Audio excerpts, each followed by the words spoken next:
Thank you very much. Dear distinguished invited speakers, Professor Yanis Varoufakis and Professor della Porta, but also dear distinguished visitors of this special evening. All of us were also excited about this event, and when we looked to the booking of this conference, we saw that the booking of this event was faster than even the conference participation. So all people are hunting to this special evening, what we have today. What we are doing, also I saw, possibly not everyone already could arrive from the queue, but here we have further guests here. I think all people who could make it or came here, also the speaker of last night, Professor David Harvey is here, Silja Wolby, Margaret Abraham, the president of the ISA. She told me I should tell you, submit your abstract for the ISA until 30th of September. Previous ESA president Pekka Sulkunen is here, and of course Apostolos, the local host. So everyone is here, everyone likes to get here. We start the session. Yesterday evening we discussed the capitalism at work. Capitalism seems to be, in my point of view, in good standing. There's strong supporters in Europe. Then, in our sub-theme, we have fragmented solidarities. And third, we have subjectivities formed, on the one hand, of not only what we enjoy so much, Occupy movement and resistance and Podemos, but also the supporters of the neoliberal order. Well-formed subjectivities. And I think it's threatening to also have these formed subjectivities of the depressed, the marginalized, the precarious, under precarious working conditions. And I think, in my personal point of view, even for us academics, many of us are urged and pushed to be self-entrepreneurs in this academic ranking system, focused not on the peers in a scholarly community with aims to improve society, but aims of improving their own position in the academic system. So all this is quite fragmented solidarities, threatening subjectivities, is quite depressing. And we discussed this afternoon, or at lunchtime, with Professor Klaus Offe, Europe entrapped. This evening should show the way out, so that at 10 o'clock we can go home with a good feeling and the problem solved. And for solving all these threatening problems now, we invited these two distinguished speakers as kind of doctors for curing the patient. And on the one hand, I'm really glad, and I think it's very important for us that we also invite people from non-sociological disciplines. When I think about the Queen's questions, the Queen of England, she asked the question in late 2009, I think it was, economists, why didn't you foresee this crisis? Yeah, no one foresaw it. And I'm so glad that she didn't ask us. Yeah? And I think the only one who has an eye, who looks for this situation, who has a sensitivity for the social, there are not so many economists out there, in my point of view. I'm reading a lot of economics also, but one of them is the doctor of economics, yeah, Yanis Varoufakis. So he's here we need this expertise from the other discipline. And on the other hand, all of us know that when we talk about social movements, we think about Donatella.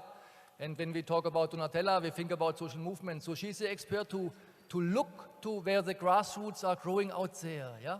So we think we start in this way. We start with him, the analysis, and then she looks in an empirical way what is going out there, how is it developing.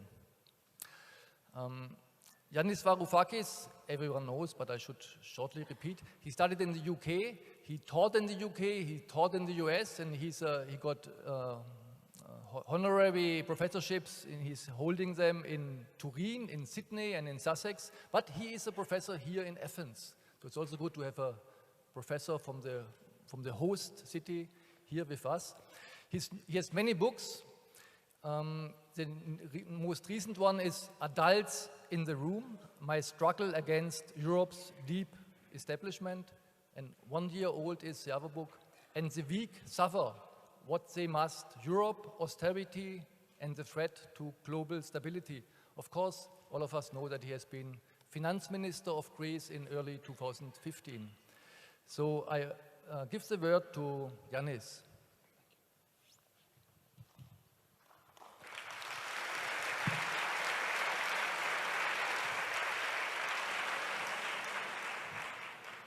Thank you so much for the kind introduction, for the invitation. Thanks to the European Sociological Association for coming to Greece, to the eye of Europe's storm. It's a little bit like a field trip for you, isn't it? Sociologists, especially in the surrounding areas where you can see both the social class divisions by just visiting Varoufakis next to us or the adjacent area. But the main reason why I'm happy to see you all is because you still exist. I remember when I was an undergraduate, in the beginning of that Thatcherite era in the United Kingdom, I remember that one of the many campaigns as a student activist that I joined, amongst the C&D demonstrations, the defense of the steelworkers' rights, picketing for them, the anti-apartheid movement, the Troops Out movement, there was also a movement in my own university, which was Essex University, which was called Save Our Sociology Department. Because apparently Mrs. Thatcher wanted to close down the University of Essex, and if she failed doing that, she certainly wanted to close down the sociology department. Sociology was a bit like, you know, the Cato expression or call for Carthage. Carthage must be destroyed.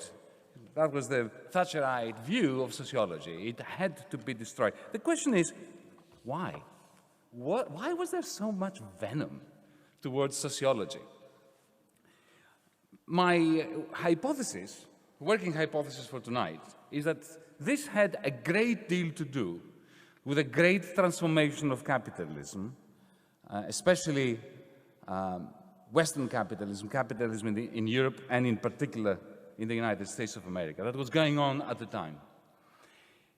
There was an ideological need that was part and parcel of this great transformation to bleach out of our main meta-narrative regarding the world we lived in, bleach out of it anything that could not be explained as a sequence of pure exchanges between autonomous, self-motivated, fully sovereign individuals that were defined a priori and before society could be mentioned.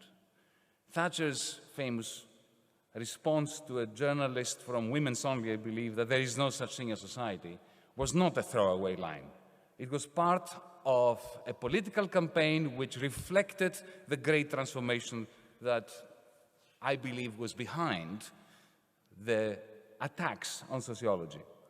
Now, before I delve further into this macro picture, let's look at our micro experiences as academics. Well, I was an academic until recently, so I think I retain the right to refer to you as my colleagues. Those of you who are old enough, in particular, will remember how in the 1980s we experienced a steady encroachment of quantification, the measurement culture. Anything that could not be measured had no value. Judgment was reduced to computation within our universities. Deciding whether one should be promoted or not became a matter of some indices. Values had to be completely and utterly diminished to the state of prices from an economics perspective. But also, everything had to be moving in this direction of cheapening. Whereas academics used to be judged on the basis of the great books that they authored. Certainly, writing books, at least in Britain, in the 1980s and 1990s to this day, was considered to be a sign that you were not sufficiently focused in your research. You had to write articles, because articles gave you the points, the brownie points that you needed, especially in economics. I remember once I applied for a job in one of the London colleges, and I was told that my CV looked splendid, except that there were too many books. Could I remove them? So from books to articles, and then from articles to writing research proposals, and from writing research proposals to writing and rewriting copies of one's CV. This was more or less the climate.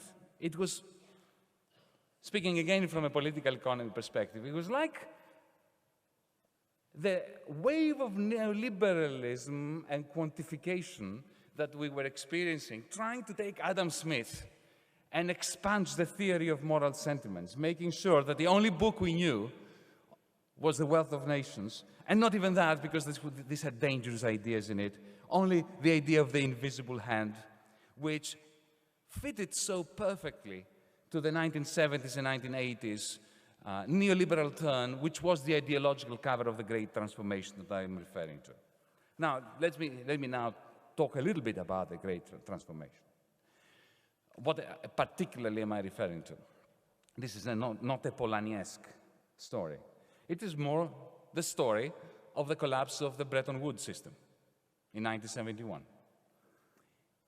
After the Second World War, the phase of capitalism globally that we lived in, and which was the birthplace and birth time of the European Union, since our topic today is the making and unmaking of Europe, that period of the 20 years of the golden age of capitalism, the 50s and the 60s, was predicated on an amazing experiment. Come to think of it, it was just, if anybody had imagined of proposing this in 1935, in 1938, they would have been thought of as just rabid utopians. So how did it work? Very, very briefly. Very briefly, it was a system of fixed exchange rates, fixed exchange rates, a bit like the euro, but without one currency, which was stabilized, small parenthesis here, when you have a large monetary union, like we did under the gold exchange standard, like we did under Bretton Woods, like we now do with the euro.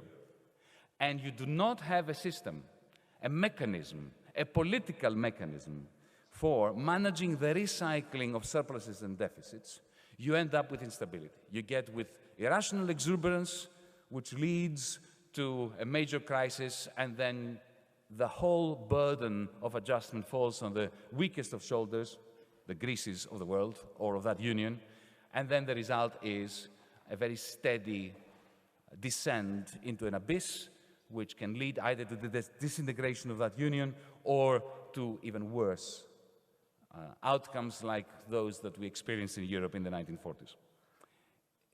To stabilize the fixed exchange rate regime that the United States effectively created at the Bretton Woods Conference, the New Dealers that were running the show in Washington, D.C., introduced a political mechanism which they commanded and which they managed, by which to take a large part, about 70% roughly, of American surpluses and recycling them in Europe, and to a lesser extent in Japan.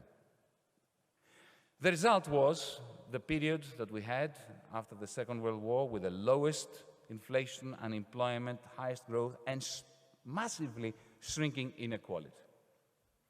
It was the environment in which the European Union grew. The European Union was part of this global plan under Bretton Woods. The point of Brussels was to create a cartel of heavy industry that would stabilize politically Central Europe, while at the same time ensuring the recycling of surpluses within the European continent, while the United States were doing that business at a global level. The tragedy, of course, was that that system could not survive the end of America's surpluses, because you cannot recycle surpluses that you don't have. That was the reason why the Bretton Woods system collapsed in 1971. Now, the thing that actually all free marketeers will never acknowledge is the fact that the miracle of the market can only work if it is managed at a macro level. Whenever capitalism has been left unmanaged at the macro level, it has sputtered, it has defaulted, it has fragmented, and it has produced massive wars. Now, interestingly, after 1971, the end of Bretton Woods, if you look at the institutional setting globally, you will not find anything resembling the Bretton Woods system. It's been a free-for-all, more or less, with the exception of the World Trade Organization, but nothing compared to the kind of strict hierarchical management that we had in the 50s and 60s. So how did it all manage to, well, capitalism, that's what I mean by all, stabilize itself? It was a very dynamically unstable equilibrium, which is a contradiction in terms, but nevertheless, it was a remarkable equilibrium, the one that we had after, let's say, 1980, with the rise of neoliberalism providing the ideological cover. Allow me to just explain it very, very briefly by saying that the explanation lies in a remarkable memo that a man called Paul Volcker sent to another man called Henry Kissinger. Remember him? That was when Kissinger was in the National Security Council, before he became foreign minister, Secretary of State. And Paul Volcker was one of the young Turks working for the administration, providing, as a former banker, advice. And the question that Henry Kissinger asked Paul Volcker was, and other aides, but Paul's response was the interesting one. How can we ensure the continuation of the United States hegemony now that we are becoming a deficit nation? This is a typical Henry Kissinger question. Yeah? And the answer that Paul Volcker gave was just so prescient and outrageously interesting. He said, well, if we cannot recycle our own surpluses, we might as well remain hegemonic by recycling other people's surpluses. Now, this is exactly what has been happening in the global capitalist economy since the mid-1970s, late 70s, early 80s onwards. The twin deficits of the United States, the trade deficit and the budget deficit, have been operating like a huge vacuum cleaner, sucking into American territory the net exports of Germany, Holland, Japan, later China, of the surplus countries. The question, of course, is, well, why can't we do this in Greece? Why can't a poor country do this, live off the net exports of others? Somebody has to pay for these net exports. Well, the way that this was paid and the recycling loop completed was by ensuring, by means that I don't have the time to enter into now, ensuring that Wall Street became the magnet that attracted, while the United States economy, the shopping malls were attracting the net export of Germany, Japan, and China, Wall Street was attracting their profits. So the profits made in Japan, in China, by selling net exports to the United States were recycled through Wall Street, and therefore the loop closed. About $5 billion net a day, $5 billion net a day, was flowing between 1980 and 2008 in 2010 prices through Wall Street. Now, what do bankers do if you give them $5 billion of spare cash to play with every day? They find ways of turbocharging it. Financialization. Financialization was essential for the new US hegemony and the new post-war phase after 1971, after the mid-70s. And financialization demanded the complete eradication of all checks and balances, all regulation over the financiers, over Wall Street, the City of London, and Frankfurt, and a little bit of Paris. Neoliberalism was the ideological cover for this. And the changes in our universities, and finally coming to the beginning of my talk, the assault on sociology were part and parcel of the same historic, epic dynamic. Have you noticed that after 2008, neoliberalism is being discussed? Before that, it was not being discussed. It was a little bit like racism. No racist would ever discuss racism. Similarly, no neoliberal would ever discuss himself or herself as a neoliberal. But now we have this discussion. There are some chinks in that armor. Well, the reason, of course, is that 2008 was a massive rupture in this model of global capitalism. Even though the United States deficits, both the trade and the budget deficit, returned very quickly within 18 months to where they were in 2006, 2007, Those deficits no longer have the capacity to provide Germany, China, Japan, Korea, and the other surplus net exporters with the requisite aggregate demand necessary to stabilize them. The result is that we have a deflationary era that began in 2009-2010, that Donald Trump tried through his loquaciousness to address, but has failed. A deflationary period which, like every deflationary period in the history of capitalism, begets political monsters. The political monsters in Germany were not the result of hyperinflation. They were the result of the deflation of Mr. Brüning. The deflation that hit the United States, actually the whole economy, with 3/4 of debt trading with negative interest rates. You only have to state that. The price of money is the interest rate. When it becomes negative, you know capitalism is going through a spasm. It means that the money markets have failed. It means that we have the greatest incongruity in the history of capitalism, worse than the 1930s. As we speak, I shall refer to Germany because it is a successful economy. Germany has the highest level of savings in its history since 1945 and the lowest level of investment as a percentage of GDP. You only have to state that to realize that things, even when they're supposedly good, are really undermined by macroeconomic imbalances underneath that are absolutely detrimental to any sense of stability. The reason why the Schwabian housewife in Germany that Mrs. Merkel referred to, approvingly suggesting that Wall Street bankers should get a lesson from her, the reason why the Schwabian housewife is courting with the idea of voting for the Alternative für Deutschland, or the reason why she is despondent with the establishment, is because of negative interest rates. And the negative interest rates are nothing other, in my considered opinion, than a mere monetary reflection on the inability of global capitalism to recover from the 2008 rupture. The inability to find a replacement for the global surplus recycling mechanism which was destroyed in 2008. Europe, in this context, is the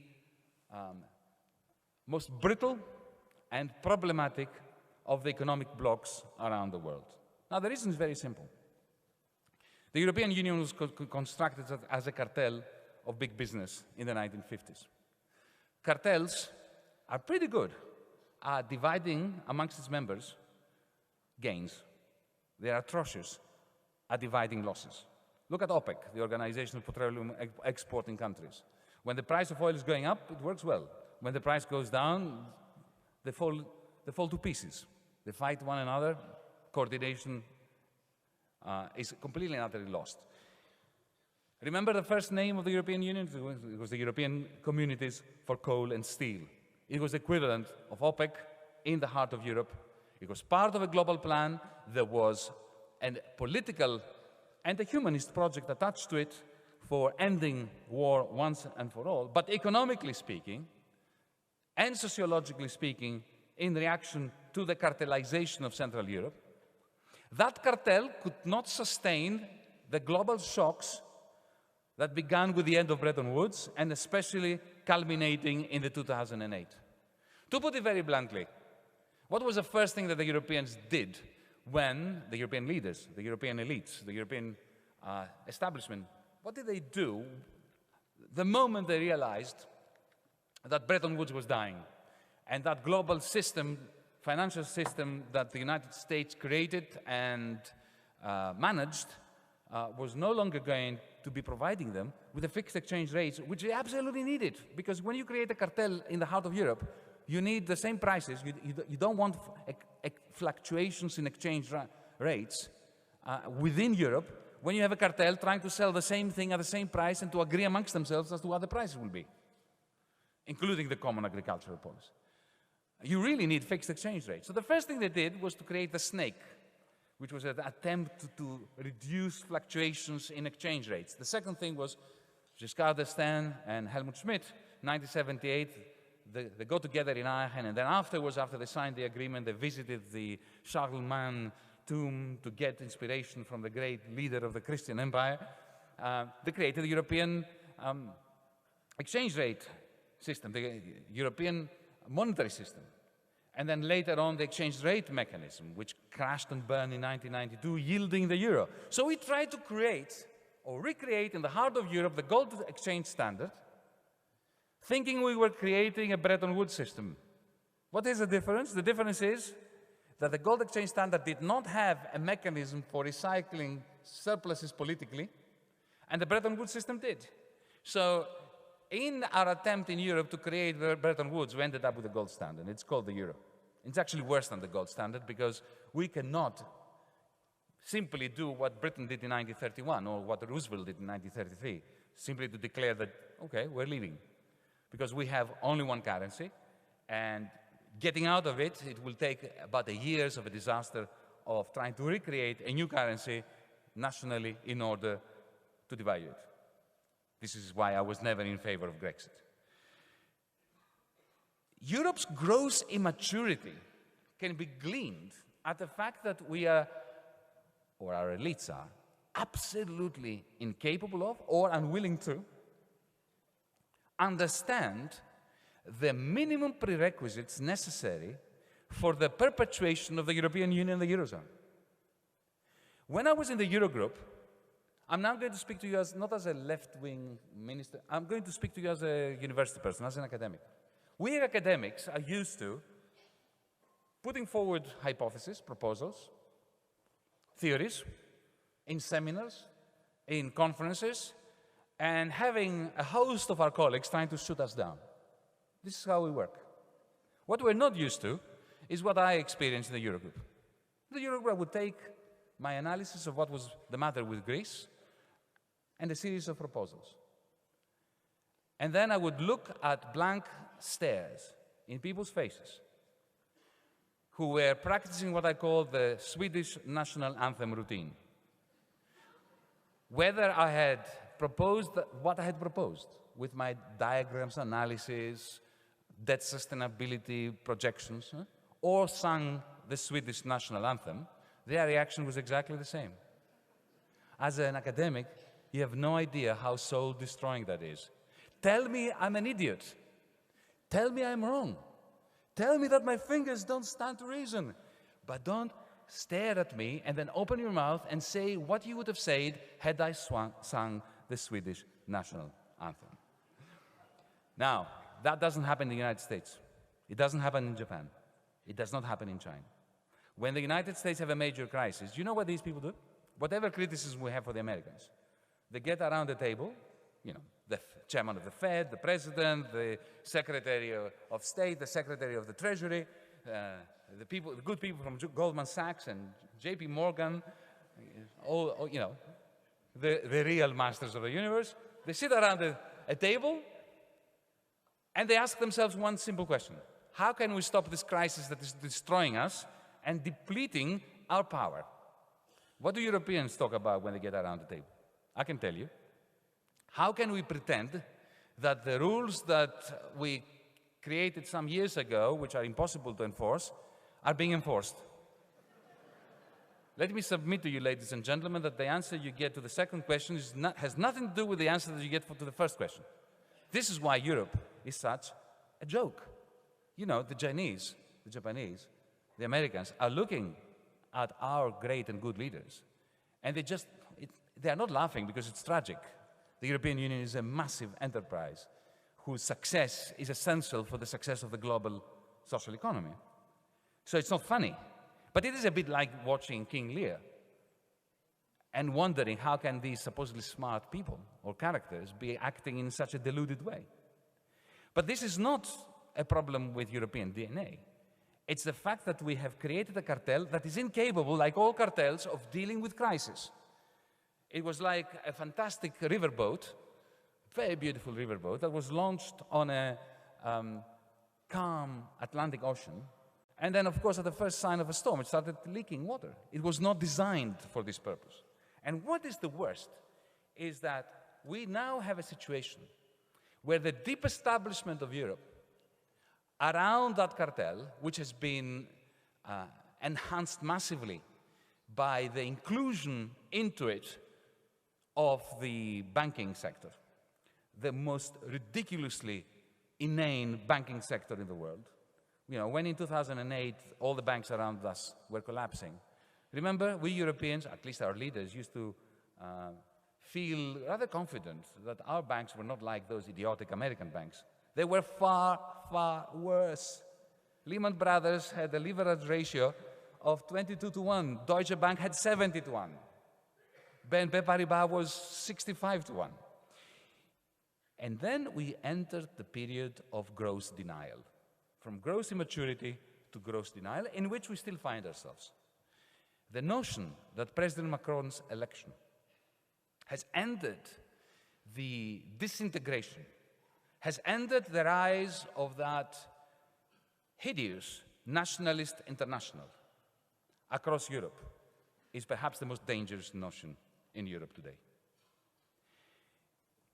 Allow me to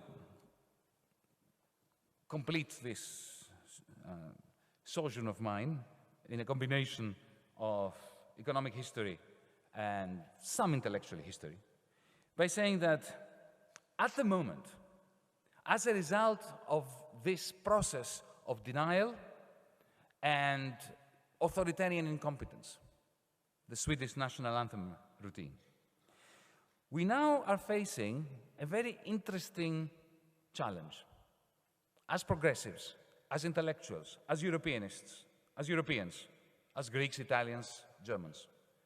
And it is this. In front of us, on our television screens, in our parliaments, in the public domain, there seems to be an almighty clash between the deep establishment and what I mentioned as the nationalist international. But I'm very much afraid that these are not real antagonists. That this deep establishment that still imposes austerity to this little country and is still in denial about the unsustainability of the Republic of Italy and the Republic of France within this Eurozone, by remaining so obstinate, they are feeding the beast of the nationalist international. And the nationalist international seriously need the deep establishment, because otherwise, without the authoritarian incompetence of the deep establishment, they wouldn't exist. Nigel Farage would not have existed without David Cameron. Ms. Le Pen would not have existed without Mr. Hollande and the various Mr. Hollandes before Mr. Hollande. So what is our challenge? Allow me to say that our challenge is a new progressive international across Europe, which is challenging this interplay, this faux antagonism between two accomplices. This is why, after I quit Parliament to concentrate on politics, as I like to say, all I've been doing, instead of going back to university properly, full-time, is concentrating on what we call the Democracy in Europe movement, which is a band of radical utopians who feel that we have a duty, the duty that our predecessors, our grandfathers and grandmothers had in 1930, and which they failed to carry out. What was the duty of Democrats, independent of whether they were liberals, social democrats, Marxists, in 1930? My view is that their duty in 1930, particularly that year, just after the deflation hit and before the abyss was reached, their duty was to reach out across pre-existing, more or less irrelevant party lines, not ideological lines, but party lines, and across national borders, to create a pan-European democratic movement that prevents the slide into the abyss. This is what we're trying to do. People say it's utopian. My response, our response, is that the only alternative to a radical utopia is a really awful dystopia. I'm very happy sociology is still around, but don't be happy about the fact that your role, especially the younger members of your profession, is going to probably be to chart a postmodern 1930s. I would want to encourage you that while academic endeavors are absolutely splendid, they are insufficient. You've got to join the Progressive International. because in the end, it is not sufficient to study society, we have to defend it. Thank you.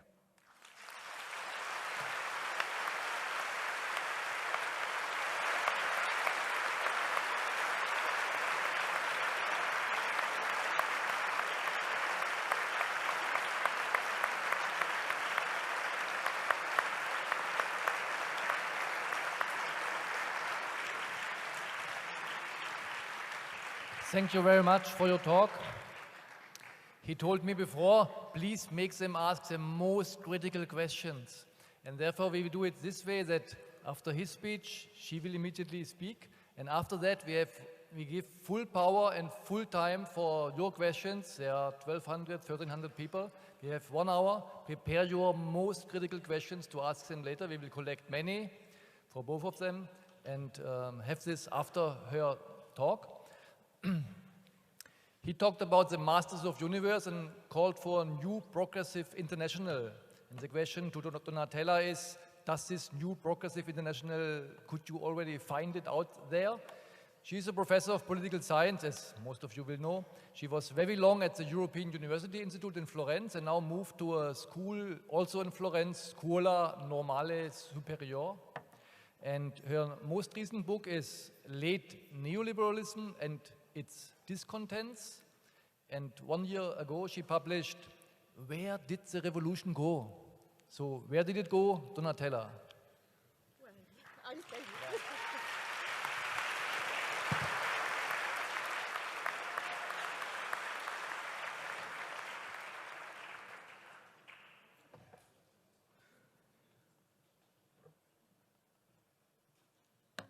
Okay. I'm very grateful for this invitation. I'm very honored to be here. I don't promise that I can do what our president asked me to do, to give you an answer about what to do to solve the problems.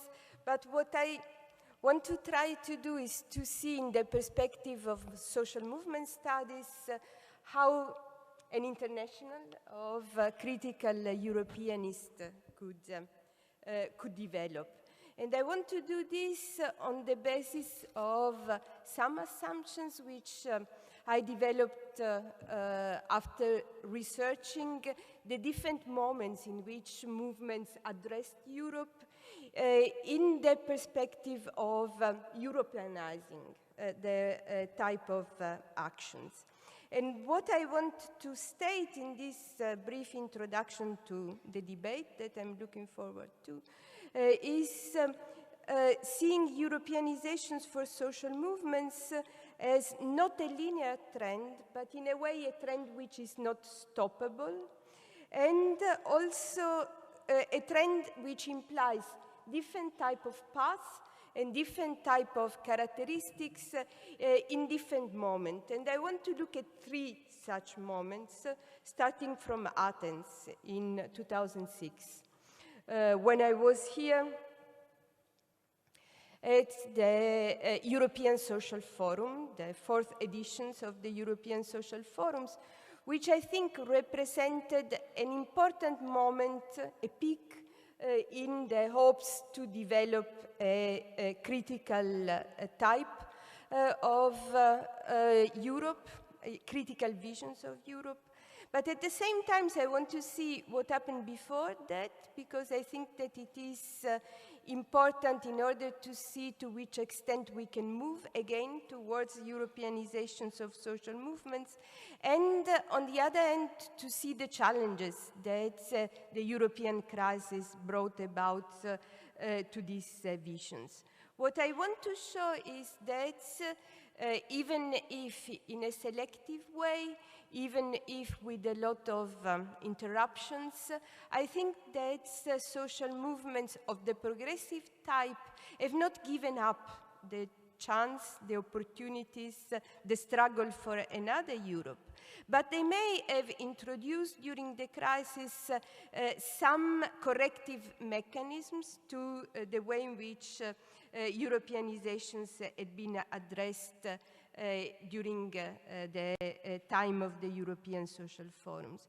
And I want to stress that European Union institutions and other transnational institutions have worked as a sort of coral reef in producing what nation state had produced for the labor movement. That is, the need to address a certain type of polity, a legitimation to a certain extent of this polity, but also the development of organizational structures, of identities, which go beyond the national level. So the European Social Forum, 11 years ago in Athens, was the fourth edition, I think already had most of the elements of the framing for the constructions of another Europe. Activists here in Athens said, we reject this neoliberal Europe.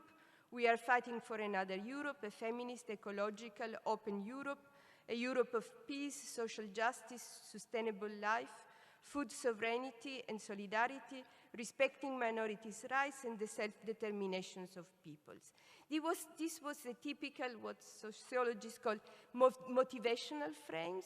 What is the Europe we want to construct? And always in Athens, about 11 years ago, activists also decided the us, the identity of a critical Europeanist. They said, we, women and men from social movements across Europe, came to Athens after years of common experiences, fighting against wars, neoliberalism, imperialism, colonialism, racism, discriminations, and so on. And I think that this is still something that is very widespread in social movements of the progressive side. They had also defined, as social movements usually do in their framing, let's see if I can get it all, the enemy. Or they had defined what was the European Union that they didn't want. And they presented themselves as somehow successful in this struggle to block the neoliberal tendencies, to develop social struggles towards a Europe from below, a social Europe, against Europe as a fortress, and so on. And they listed some victories. And there was an optimism, even in singling out the type of negative sides of the European Union. There was an optimism that struggles from below could change the European Union in a positive direction. What we saw later on was that these hopes seems to have been, how can I say, excessive or too optimistic, because after 2006, with 2007 and 2008, the type of European Union that was in front of these activists and of us was a Europe which had become more and more neoliberal, less and less open to pressures from below. And I think the crisis brought about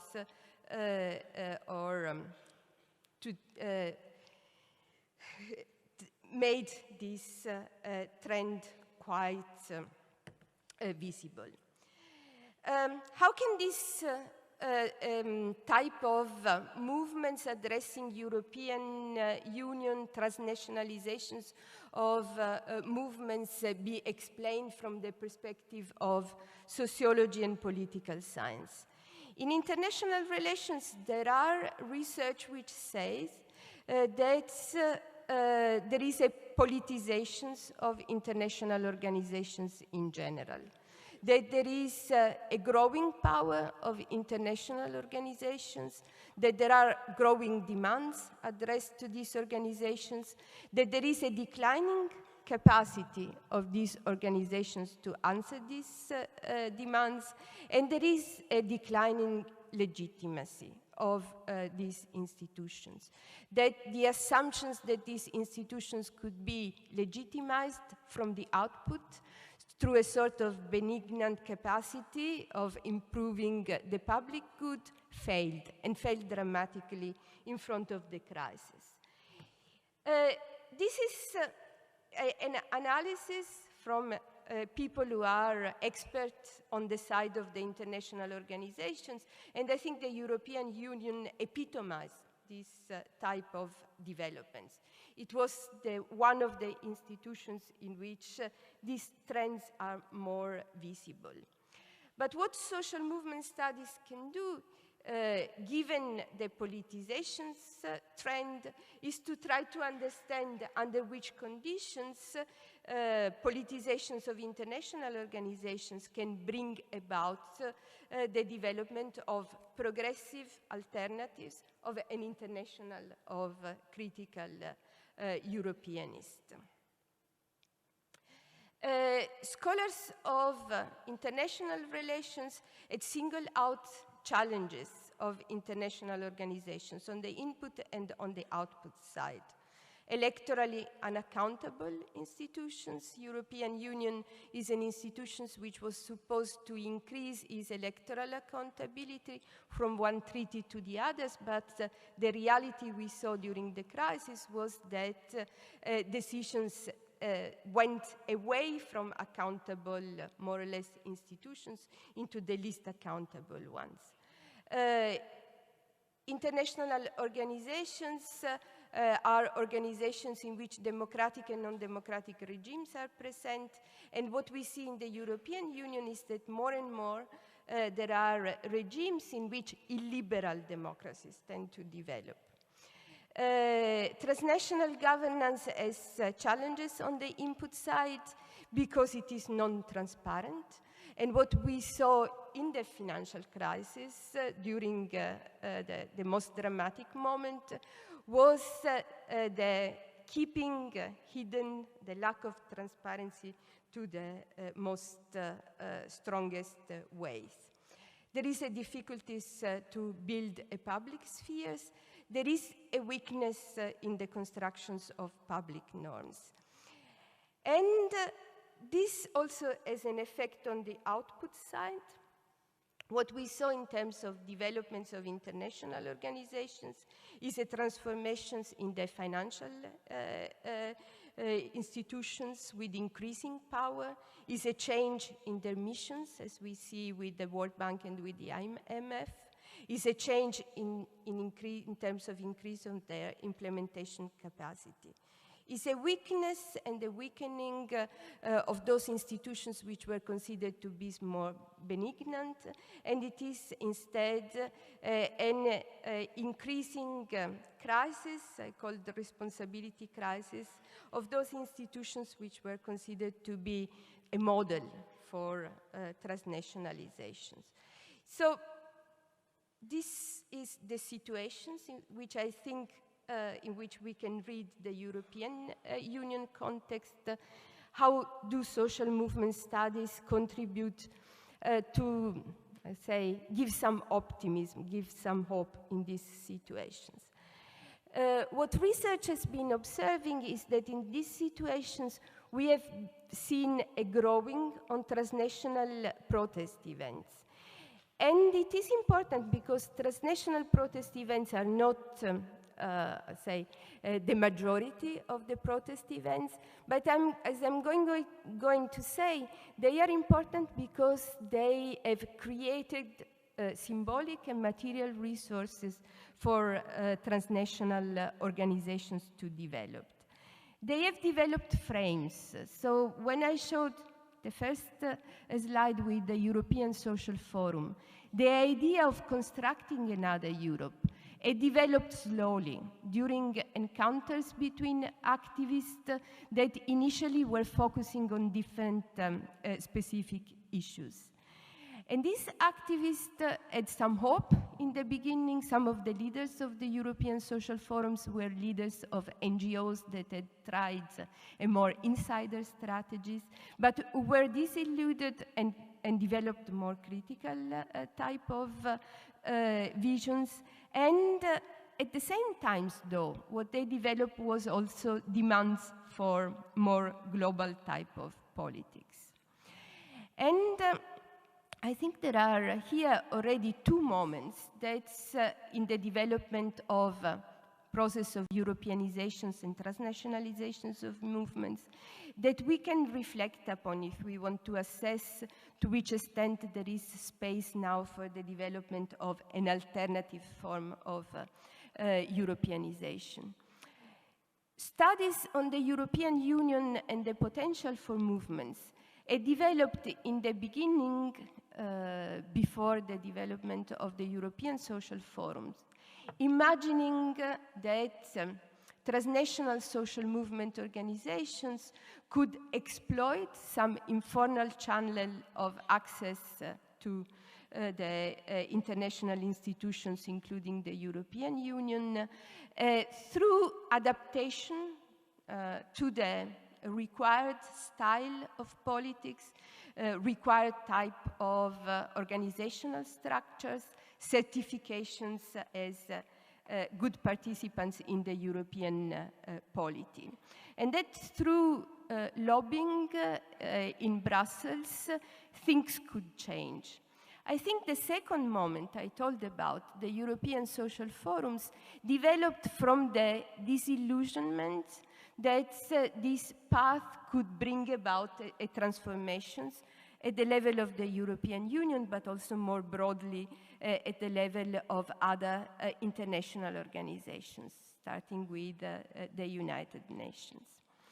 The second moment with the development of European social forums and counter-summits, which also played an important role, was a moment of, I would say, full displayed type of Europeanizations of movements.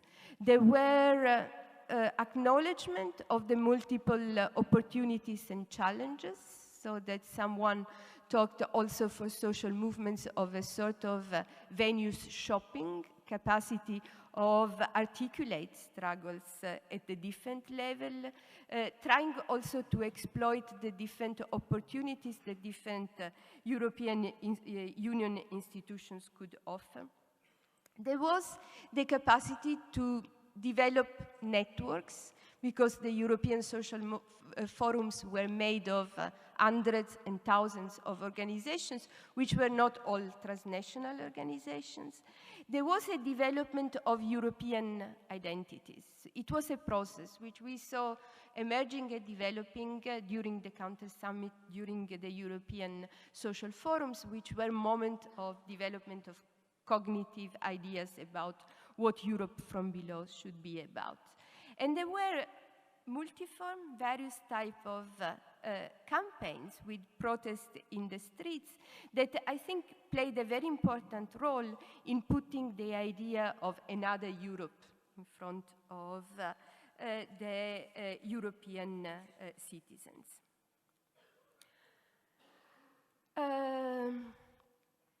I think there were three main mechanisms working here. A relational mechanism, so as it had happened for movements of the past, including the labor movements, it was by constructing actions like protests at the European Union level that nets were prepared.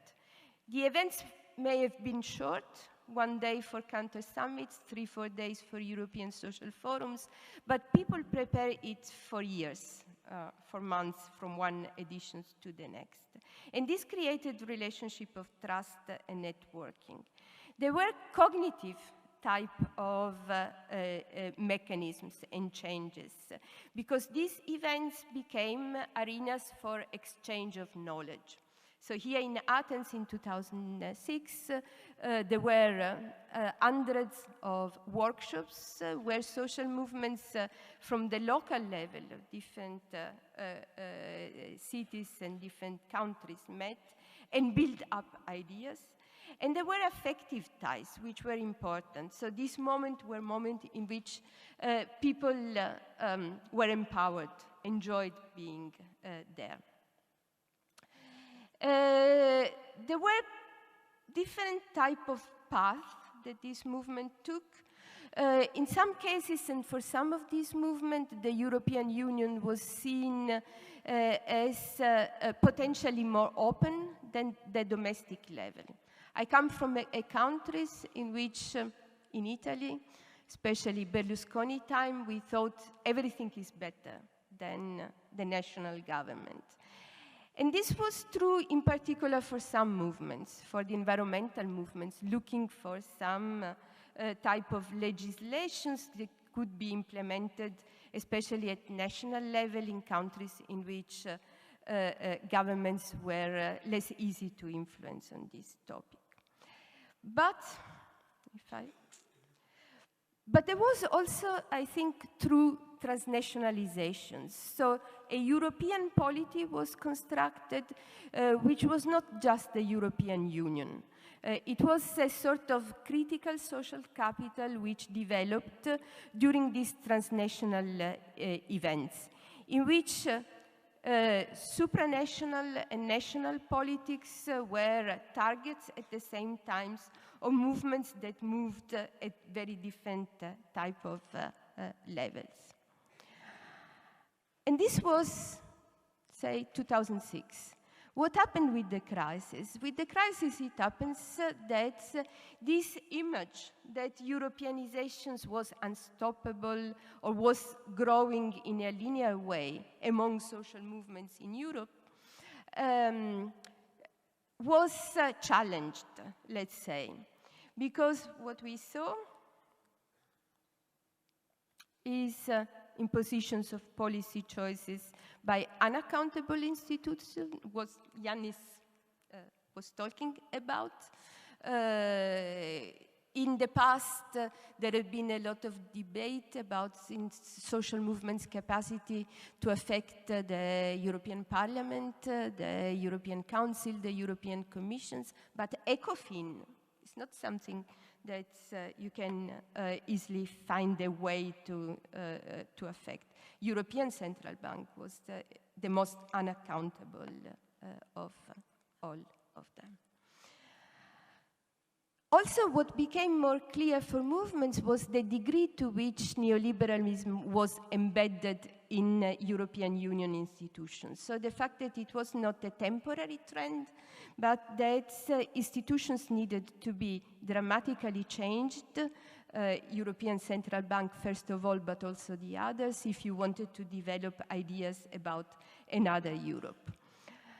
The crisis also introduced constraints on democracy because memorandums of agreements, memorandum of understandings that were imposed to several of the European Union nations imposed the signatures by the governments and the parties in the oppositions, effectively eliminating the democratic dialectic of government and oppositions. There were anti-labor pressures, so the idea that the European Union was consensual and deliberative in its development were challenged dramatically by the impositions of policies without social policies, without any consultations with unions and other partners. So, responsibility crisis at the level of the EU. Increasing budget control and all this.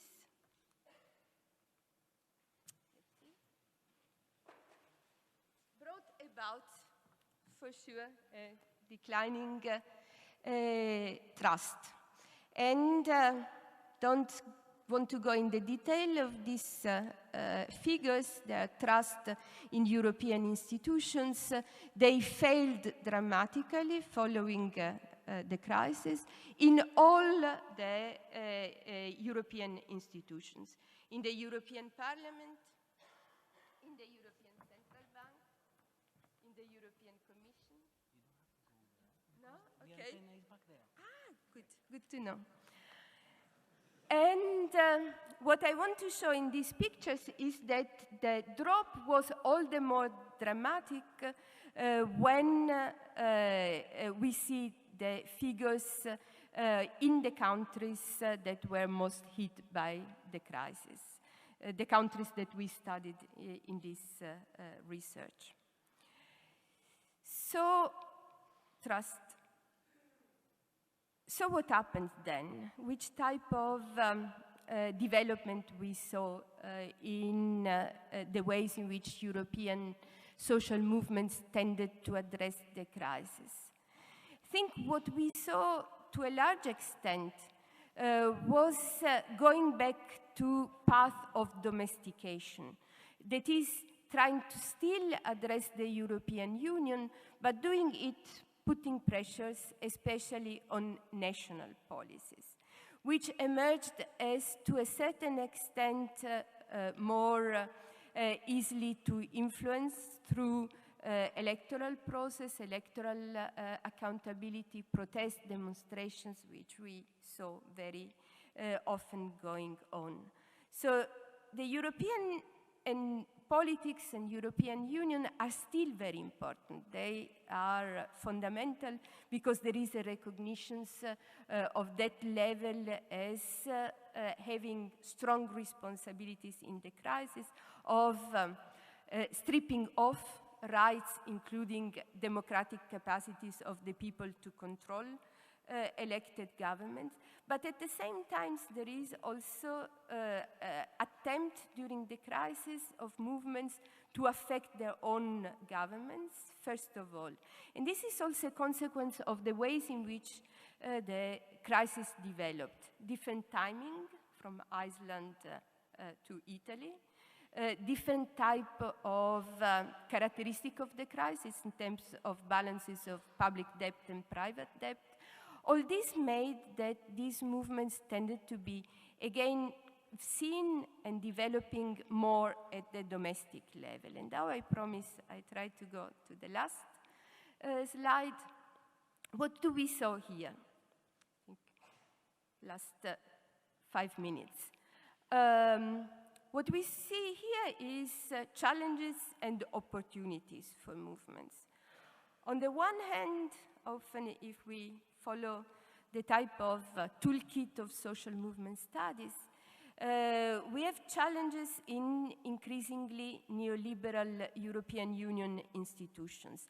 The hope that you could influence the European Union institutions through insiders type of strategies finished, but also the optimism that was embedded in the European social forums to a certain extent tend to be strongly challenged. On the other hand, though, I think that there is a perception of a need to scale up the type of fight. So what Yanis presented as his initiatives is an important example of the perceptions that I think is spreading among social movements that this time started to develop more at the domestic level, that you cannot address solidarity with refugees or issues of precarity without targeting the European Union level, without addressing a polity which is important. Side of the challenges in terms of mobilizations of resources. I'd mentioned that during the crisis, the European Union institutions had done all what they could to decertify, to misrecognize unions, to weaken trade unions. They are doing now the same with NGOs and other organizations that are active on the progressive side. And this is something which goes together with the fragmentations that political economists have often pointed at of the social basis during the crisis. So this is a serious challenge in the perspective of building an international for another Europe. At the same time, though, what we see looking at social movements is that there has been a layering of social movement organizations, so that from all the different steps which I mentioned, there are still groups that are there, and there are other groups that are developing. And that to a certain extent, this diversity is enriching, because it brings about for instance, different practices of struggles, different experiences of struggles, different degree of commitment. And this is going to change, I think, the panorama, the type of resources available. There is, I think, an enrichment which we see active, especially faced to the threat, faced to the risks. Framing. These movements have been, recent ones, have been sometimes characterized as nationalist, even on the progressive side, even on the left. And for sure there has been a return of a discourse on national sovereignty. There have been a return of national flags, also in the progressive squares. But I think that this type of challenges of closing down the attentions to the world and focusing only on the national level is overcome by the type of deep-rooted cosmopolitanism that this movement have developed on the progressive side. So their capacity to bridge concerns with sovereignty with attention to global type of issues. And I think from the point of view of these actions, there is for sure a challenge to the capacity of the groups to coordinate.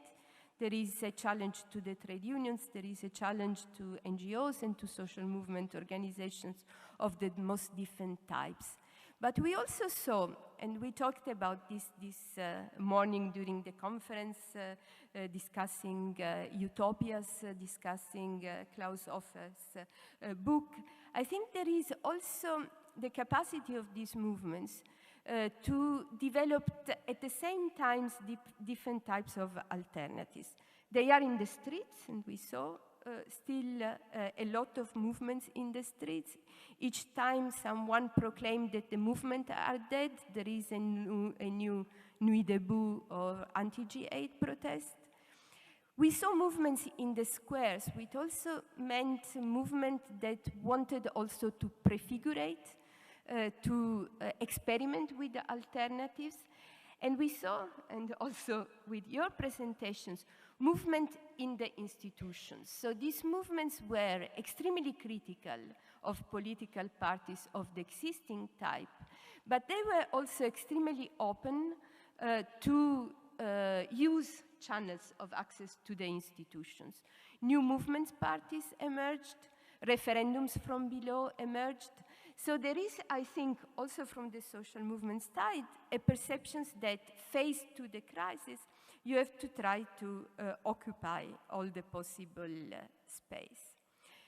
So is this something which is going to give us the positive answer we can go to bed happy with, that these movements are going to produce an alternative? Well, I tend to be optimistic, but I also see a lot of the challenges. I see to a certain extent a moment which the neo-institutionalists called a critical junctures, which means is a moment in which you have strong struggles. It's the Gramscian crisis, in which the old is dead but the new is not born yet. And it is a moment in which you can have Trump winning, but you can also have alternative winnings. You have a moment of strong mobilizations. And if I want to be really optimistic, we are near to the 50th anniversary of 1968 in 2011. And reflecting on this, I can say, I had a hope, or I had some ideas, some observations that make this time, to a certain extent, similar to that one. It's a time in which there is a perception of a crisis. There is a perception of the need to produce alternatives. It's a time in which radicalism is again considered by the activists as a positive term. So there is the idea that you have to dare to produce new alternatives. And it is a time in which ideologies and utopias are again emerging in the practices of the movements and in the attention of the activists. And final observations, since this is a conference in which there are a lot of young people, I think that what emerged recently is the fact that generations which had been considered as disillusioned because of the crisis, as unable to act because of its precarity, depressed because of the situations in which they grew up after so many years of crisis, what we see is that this generation is emerging as particularly open to progressive ideas and particularly interesting in putting these ideas in practices. So I think that there is still a lot of work to do for social movement scholars and for Europeans in general, but I think that the context is a context in which conflicts are still open-ended, and we can do a lot in order to understand them, but also maybe to steer them in the right direction. Thank you.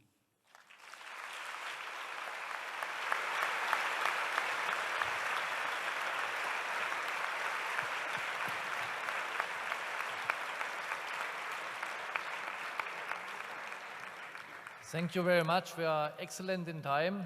Now we are well prepared for the next hour. When I looked to your figures, I saw the revolution growing. At least there was a green line. And you also said you see it growing here in this hall with our 1,200 people. Our topic now is, as you know, of the conference and of this evening is making Europe. Are we in the process of making Europe, or are we in the process of unmaking Europe? I was thinking very hard, listening to both, to find these most critical questions towards the lectures which he asked for. And I have to say I didn't find it, so I need your help. But let me start with one question to both, which is interconnected, just to show also my respect to both and to ask a question that I like to ask since very long. And then I only ask it, then I collect more questions, and then we give the floor to both of them. My question is the following. You mentioned the Swabian housewife, and I completely agree to your criticism of the Swabian housewife's attitude, Chancellor Merkel, although my own mother is a Swabian housewife, but you will understand how I mean this argument. Swabian housewife is saying save, no debt, saving, yeah? When I, let's say 20 years ago, I was trained in a way, I grew up in a world, it was written in the newspapers, the German economy in Germany is a powerhouse in Europe now, but it was a sick man of Europe, the sick man. And now it's an export champion in the world and in Europe. And I'm always thinking that isn't this, I think when you resigned from your previous job in 2015, I think you also had this argument. You said it was about loan and resisting the Swabian housewife attitude in Greece in a way. And what the Germans did in the early 2000s was they were wage dumping in my point of view. So there's an agreed inflation target rate in Europe of about 2%, and the Germans are extremely under that. Yeah? And Italy and Greece were above this. I mean, it must be like that. If one is lower, the other one must be above. If not, you cannot meet the middle way, the actual empirical inflation rate. So I think, isn't the problem this wage dumping? And it's so extreme that from the Greek position, you can never solve this problem here. So this is my question to you, not very critical. I think very close to that, what you wrote, but this is one question. So, but this leads me to the second question. Wage dumping, isn't this a subject matter of a movement, of a very old movement, of the workers' movement, labor? Yeah, it's wage, it's employment, labor market. It's one thing. And to Donatella, therefore, in the 80s, when I studied, I learned, all of us studied Habermas, and the picture was there's a system out there, capitalism, and here we are, life world. And the life world resists, and then we have new social movements in the life world, ecological movement, gender movement, feminism, resistance to the system. And I know from my own students today, yeah, they enjoy very much every movement everywhere, against racism, Gezi Park in Istanbul, Podemos, all new movements. This is our land map. But I'm asking myself, possibly the land map of all that is currently changing. I mean, I'm waiting for your answer later on. If this with wages, if this is the argument, if this is behind, yeah, not so much talk about do I like Europe or not, but more, it's a wage problem in a way, yeah. And it goes back to the not so much to the new social movements, but this old social movements, yeah. And at lunchtime in the lecture, Teresa Pulano made the argument: isn't social class the new unit that we should do research on? Yeah, possibly. My question is: this social movement, is this? I mean, new social movements. Is there a move to the old social movements? This is the direction of my question. But these are just two questions, a bit connected. Now I open the floor to your questions. I will collect a few, and then let them fish some of them, and hopefully we can answer all. But who likes to join me asking a question? And I'm, of course, waiting for the most critical. Here's one in the mid.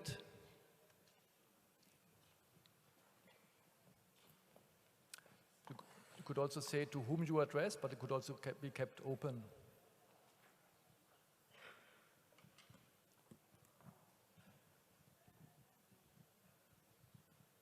Good evening, and thank you for your presentations. I'd like to ask Professor Varoufakis about one thing, and I'd like to address both the economist and the former Minister of Finance of Greece.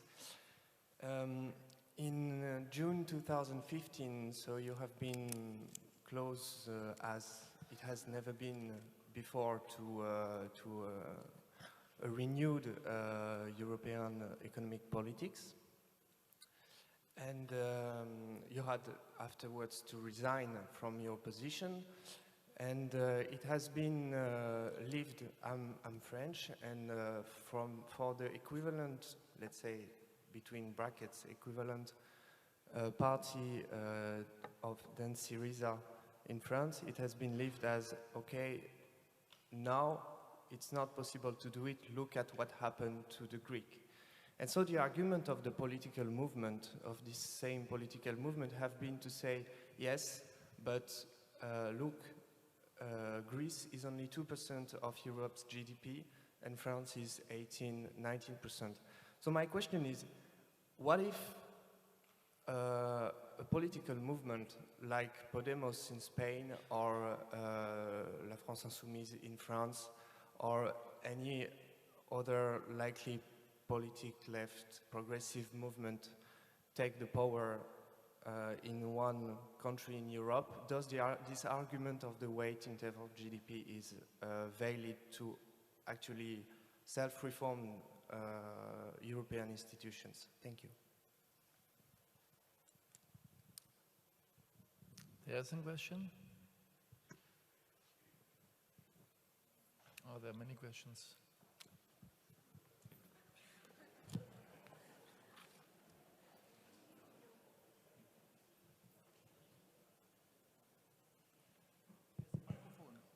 If Europe is a game theory, is a prisoner dilemma against the nature, if its movement is a collective goods, is a common goods or not? Can you repeat that? Europe is a prisoner dilemma against the nature or not? And for Professor della Porta, social movement, what is the solution to also dilemma that transnational nature of movement, social movements to get in a Europe question? Okay, it's difficult for me to see, but now I take the following order. Here's a question, and there's a question waiting very long, and it's and there. 1, 2, 3.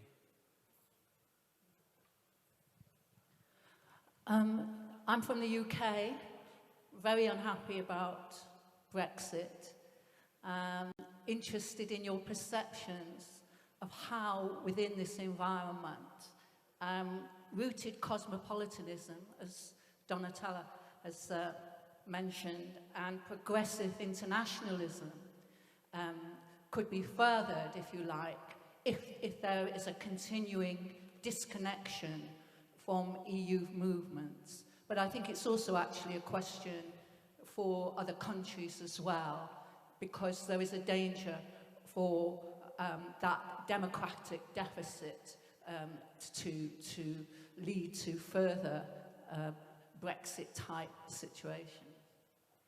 Okay, now over there.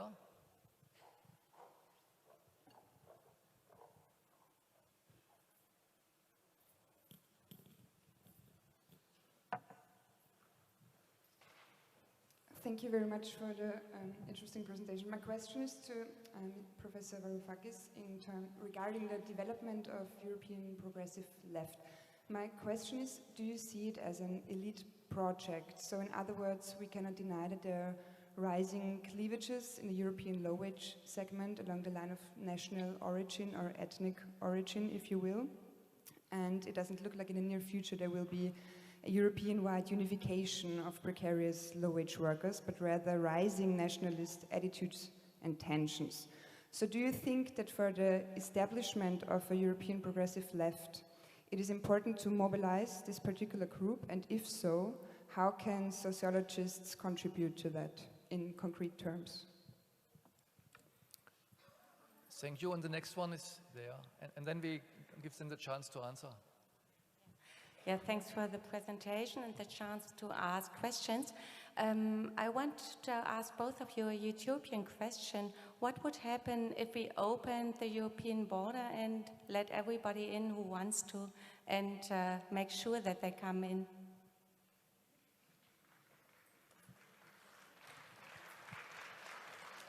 Okay, thank you. Now we have the first round. We listen to the answers, and then you can prepare for the second round.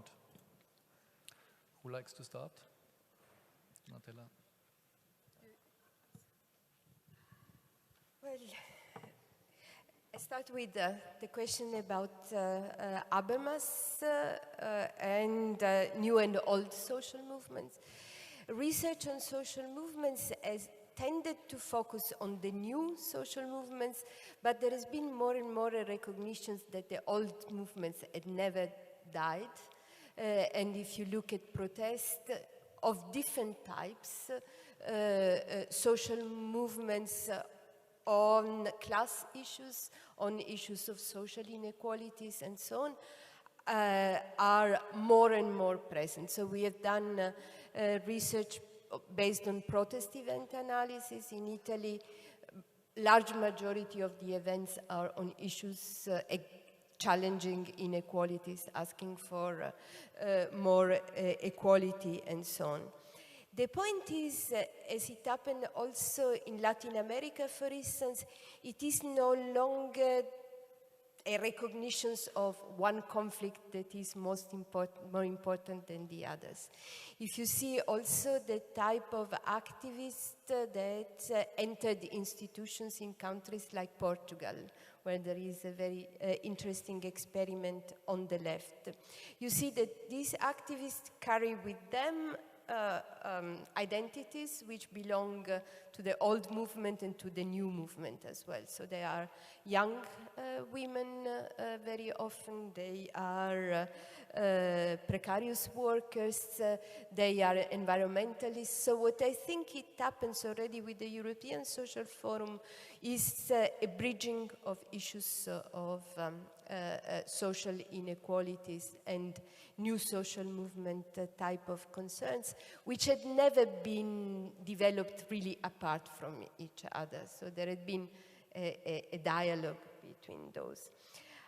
What I think is very different from the situations that Habermas described, for instance, in his analysis of legitimacy crisis, is that those type of crises were related with what was considered to be the typical interventions of the welfare state, the dominance of the public over the private, and so on, while neoliberalism represents the opposite type of development. And I think that in this type of evolutions, two types of movements are emerging. Polanyi type of movements, which are defending what Polanyi calls counter-movements, defending the old rights, which have been stripped off by neoliberalism and austerity policies. But you also have what Wallerstein and World System Analyst called anti-systemic movements. So that there is a new radicalism that is is stronger than in the European Social Forum, the perception that you have to discuss the roots of the problems in capitalism type of development. Address another questions, the Olson dilemma. The Olson dilemma applies to very different level of politics. So what we know is that most collective identities are imagined in a positive sense. They are constructed, and Olson said that the problems was in fact related with having free riders committed to public good that they could enjoy even without struggling. But I think social movements have, even at the local and national level, shown that Olson was, Olson paradox was the fact that nevertheless people tend to be committed.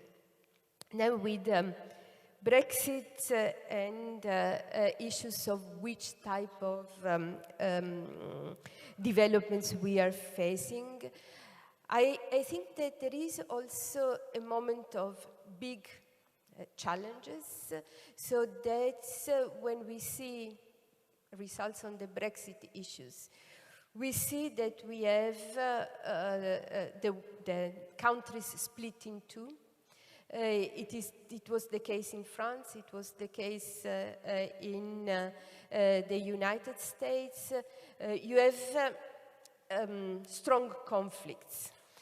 And I think what we saw in Southern Europe to a large extent is that very often right-wing populism tend to develop, especially when there are no alternative on the left.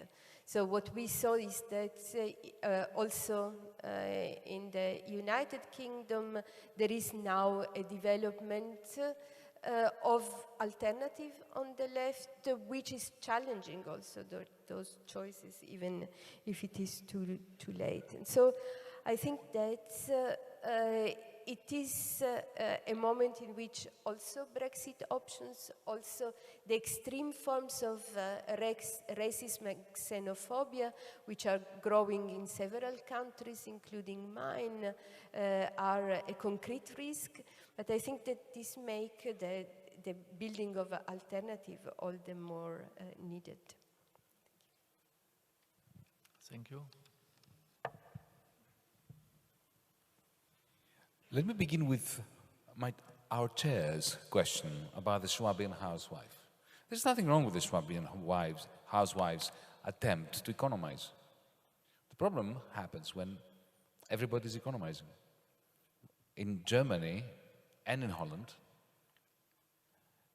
you have a situation which is untenable. Greece was untenable, but so was that surplus part of Europe.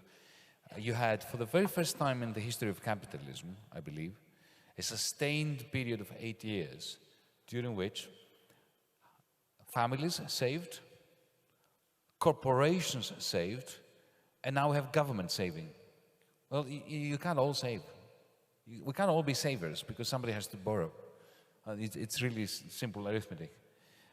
So you can't simultaneously celebrate your surpluses while admonishing other people's deficits.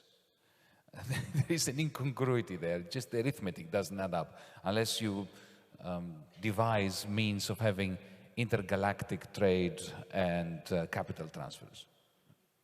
So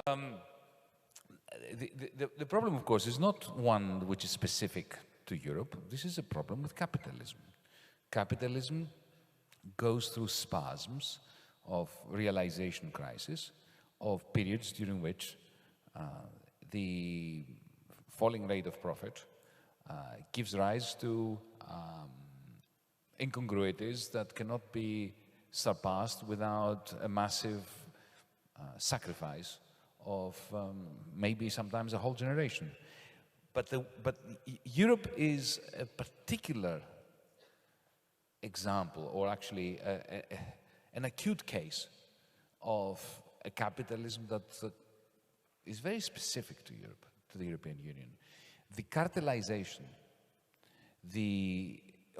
initially in the 1950s of heavy industry, followed by the agricultural sector, followed later on with financialization with the Frankfurt, City of London and Paris banks, gave rise to, call it a beast, a system which made it impossible for the Swabian housewife to do that which comes natural to her, especially in an aging Germany, which needs to save for tomorrow, while at the same time contributing through her savings to a balanced equilibrium at the macro level. So the point I was making before was that, well, this is something that the New Dealers understood. And they understood it because of the Great Depression. This is something that here in Europe we never understood, really. And this is why the state of macroeconomics is in such, is so powerless, and has been in the great centers of the academy in the European Union. Now, allow me to now change a little bit, move away from this. Our defeat in 2015 in Greece was tragic for the people of Greece and for some of us personally, but nevertheless, we should find ways of looking at it and using it as an investment in the future. The good news is that that event, despite the distortions, the ways in which we were demonized, and the ways in which we started falling out against one another, the typical left-wing sectarianism. But nevertheless, I believe that today Europeans understand how the Eurozone and the European Union works a lot better than they did before 2015. They understand how our governance models have failed, why they have failed. They understand that the Eurogroup, which makes all the decisions, and the European Commission has become non-existent, is not even a legal body, that everything is decided in the corridors even before this non-legal body convenes. And more than that, traveling around Europe, I find that the spirit that we had here for a short few months, what we call the Greek Spring, has managed to penetrate the spirit and the thoughts of people who didn't necessarily agree with me or with what we did here in Greece.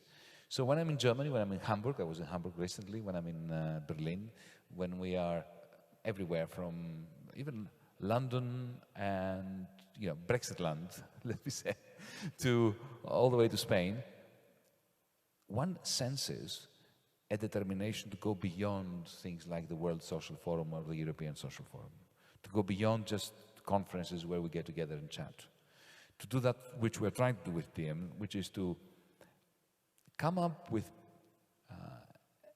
ideas and proposals that could be implemented tomorrow morning. Therefore, they are not at all radical, but at the same time, which are designed as the foundation on which to build a radical future. And let's face it, a radical future, this sounds like a paradox, but I don't believe it is essential, is a prerequisite for the survival of Europe, for not going through a kind of slide into the postmodern militant parochialism that we see rising up everywhere in Europe. Remember, we started the Eurozone crisis with the North-South divide, and now we have an East-West divide as well to add to it. Let me just finish off with 2 points, one on Britain. I found myself in a very strange situation where I was campaigning around Britain, around the country, against Brexit. And the good folk who used to come and listen to me would say to me, but hang on, that doesn't add up. I mean, you were trashed by Brussels and by Frankfurt and by Berlin, and you come here to tell us that we should stay in that European Union? The answer was, absolutely. Because, you know, what has the left always done? We were critical of our states. We were exceptionally analytical in the way that we tore apart the whole construction of power, but our argument was not, unless of course we were Spanish anarcho-syndicalists, that we should bring it down. The argument was not even that we should reform it. The argument was that we should confront it in order to overcome and transcend. But to go back to Brexit just for a moment. Brexit won. We now have a comedy of errors on both sides, both within the European Union establishment and in London. This was inevitable. I believe that the DiEM25 position, which from the beginning was in favor of a long transition period along the lines of the Norway model, that line is now seemingly, I hope it's true, gaining ground, even within the Conservative Party in Britain. Certainly, Jeremy Corbyn has adopted it.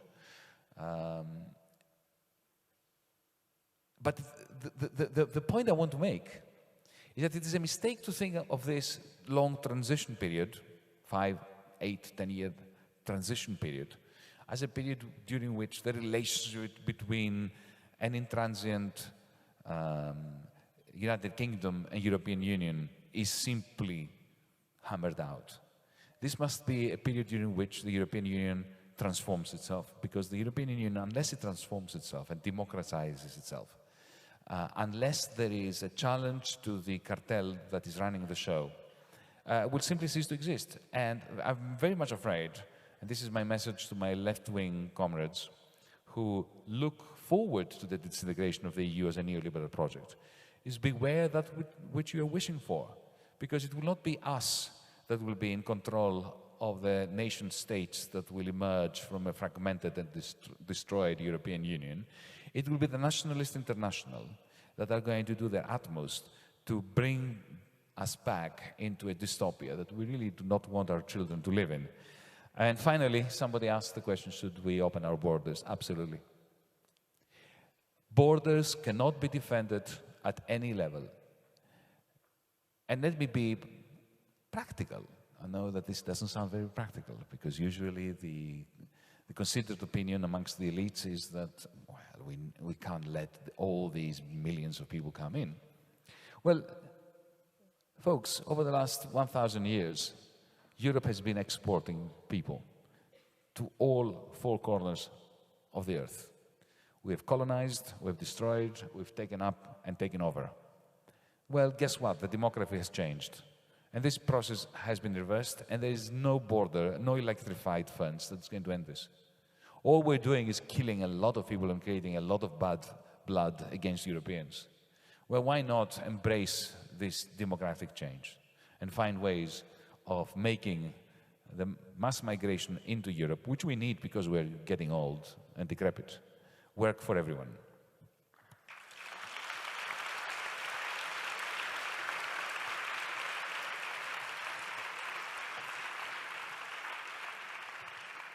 So thank you very much.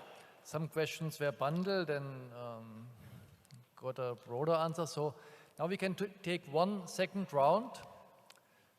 Who else likes to ask a question? Who was forgotten before? Hello. Above. No, here. Here. Okay. Okay. Yes. Good evening. I'm from Portugal, and as you may know, in Portugal we have now a progressist government since the end of 2015. And this government is a quite interesting solution because the government is ruled by the Socialist Party, but is supported by two radical left-wing parties. And this solution, which popular called contraption, is in fact working. The economy, they have this recovery program, and the economy is working quite well. So I have two questions. One, what is the main differences with the Greek case? And the other one, do you think that this solution can be seen as a kind of concrete alternative to the progressist force and to the social democratic parties in Europe?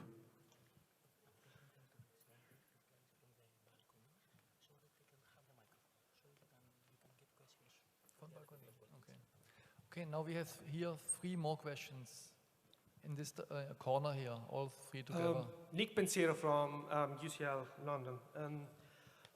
Thank you, Professor Varoufakis, for your very interesting talk and for your kind words towards sociologists of the past and current sociologists as well. The question, I have two questions. The first one relates to the role of the new currency that you are envisioning in your movement and your new idea of Europe. You mentioned fixed exchange rate and gold standard, but these two tools actually limit very much the possibility of deficit spending and spending of the governments, which we tremendously need in order to overcome this austerity. And the second question relates to your experience with negotiating with the devil. Given in light of this experience of negotiating with the devil, whereby the devil was bigger, was stronger, and basically crushed you and basically denied any kind of request, would you recommend other countries, other types of strategies of negotiating and maybe threatening to leave the monetary union? Thank you. I don't see where the micro is, but it should go to this corner here, over there.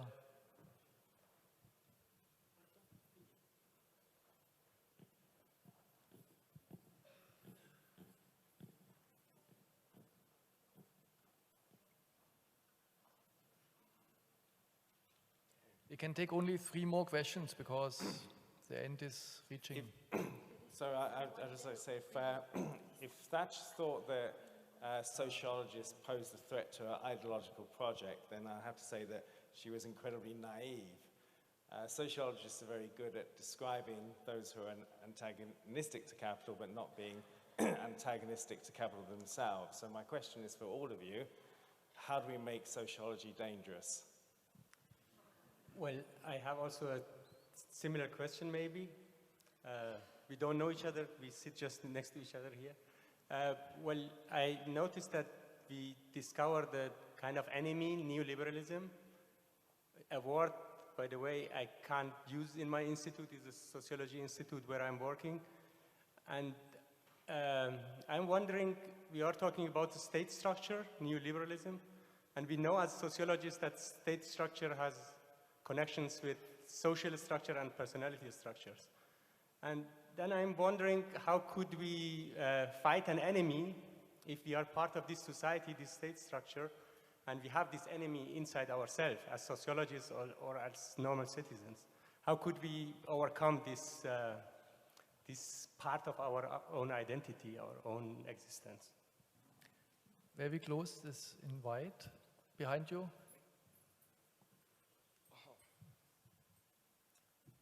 Thank you for the recognition.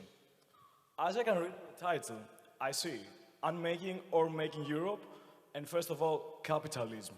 So, excuse me. I have to make a question, and I will address to Mr. Varoufakis. Taking into consideration that United Nations, ECOFIN councils have mostly the role of advisor, do you believe that Basel III, in a depth of years, will help Euro and Europe in general to rebuild the appropriate fiscal tools and economic system as a whole in order to prevent crises and bank collaterals like 2008? And what may be the potent maladjustments for a government to implement these radical changes, as we all before talked about radical changes and radical change in Europe? Thank you for the recognition again. Okay, I see at the end we are reaching more critical questions. I think the last one, we have to take the last one now, because if not, we cannot get answers by them. And I was advised that there is one waiting since very, very long on the second floor there.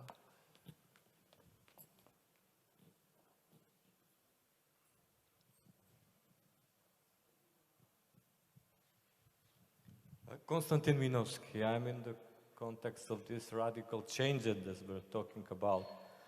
But do you see any alternative to capitalism? Good questions. I think they need some minutes to be answered. She thinks now you could start. Right, I'll take them in order. Firstly, what's the difference between Portugal and Greece? Well, Greece fell into the trap of insolvency well before Portugal. So Portugal has a third mover advantage. It was first Greece, then Ireland, then Portugal. That was important for Portugal because the Troika came to Greece and tried out their magic potions, and they were catastrophic. So by the time they got to Lisbon, the degree of austerity that was applied in Lisbon was about 28% of the degree of austerity applied in this country. So if you're going to give poison to somebody, you might as well give less. Therefore, Portugal was in a lesser state of disaster than Greece was. That's point number one. Point number two, the left-wing government in Portugal, you've got to make a note of this, a mental note of this, was only formed after the political parties that joined to form it signed their own memorandum of understanding with the president of Portugal on behalf of the Eurogroup. So effectively, they accepted that they would not challenge the decisions of the Eurogroup before they were allowed to form a government. And what they did manage to do, given that the crisis in Portugal was always less in intensity and in terms of its dynamic than in Greece, what they managed to do, they didn't succeed at all in reversing any of the toxic policies that were imposed on Lisbon before, but they managed to ensure that no new toxic policies would be imposed. And the reason for that was because Portugal was included in the quantitative easing program of Mario Draghi in March 2015. And in effect, he was given a new bailout, but this time not through the bailout fund, but through the money printing machinery in Frankfurt. And therefore, you know, if you look at the yields of the bonds of Portugal, you realize that effectively the European Central Bank is subsidizing the repayments of Portuguese debt. Portugal never had the same degree of public debt that Greece has. The tragedy of Portugal is the exuberant amount of private debt. It is still sinking in a great deal of private debt. Households, firms are suffering massively from unpayable debt. Now, you may say that Portugal has recovered. I do not see this. Portugal has managed a small rebound as a result of the capacity of the new left-wing government to refuse new austerity. But I do not believe that Portugal is sustainable in the euro the way it is.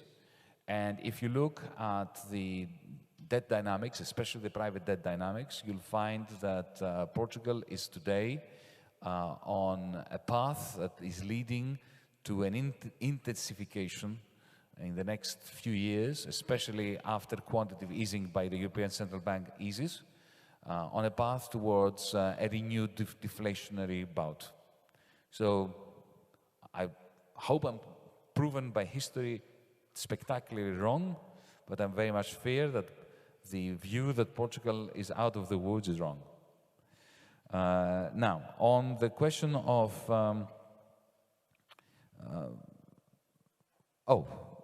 somebody mentioned that I proposed a new currency. I did not propose a new currency. I proposed a new capacity of member states, of governments, to produce their own liquidity using what I call fiscal money, but I won't give you a lecture on this. This is somebody must have read my recent articles. Thank you for doing this.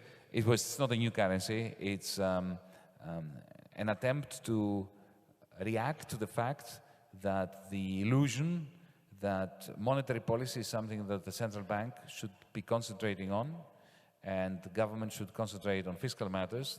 This illusory distinction is inimical to any chances of serious recovery and any chances of stabilization of our social economies.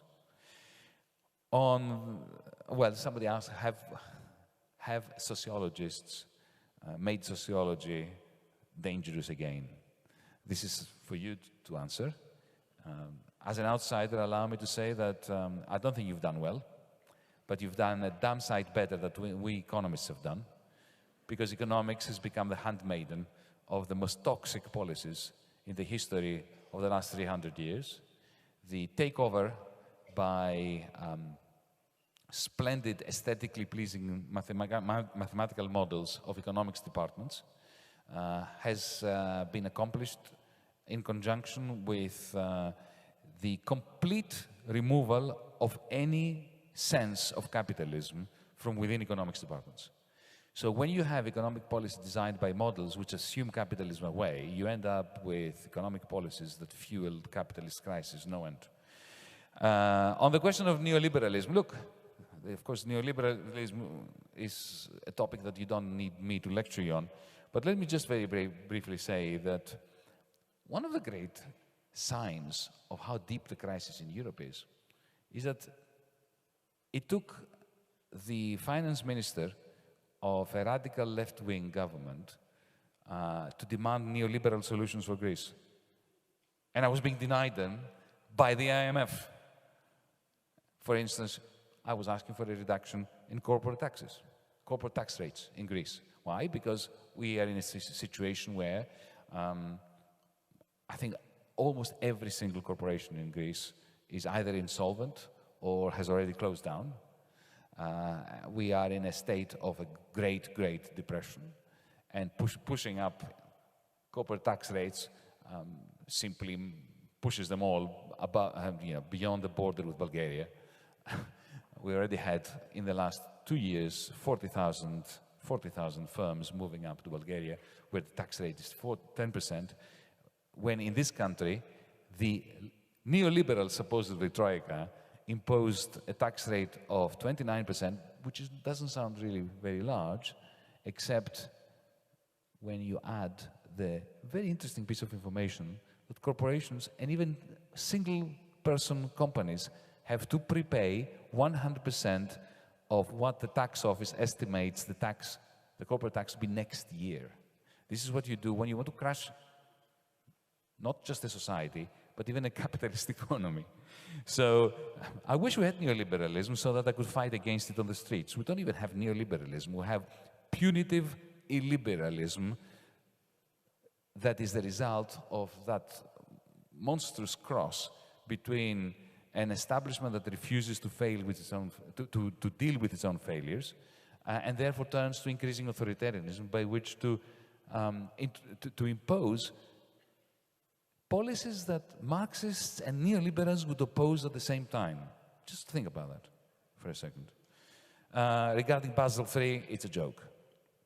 Basel III regulations are going to do nothing to stabilize financial capital. All they do is they enrich the accountants who are very, very good at making the capital ratios look rather smart. And finally, you asked me about envisaging alternatives to capitalism. Well, the good news is that even though we leftists have failed to overthrow capitalism, capitalism is doing an excellent job at overthrowing itself, as Karl Marx had predicted. The technological innovations that are happening as we speak are going to make the capitalism that we know absolutely unsustainable. The great question is not whether we can envisage alternatives to capital, but whether we can impose the democratic politics that will bring about an alternative to capitalism that will not resemble the Matrix, the movie.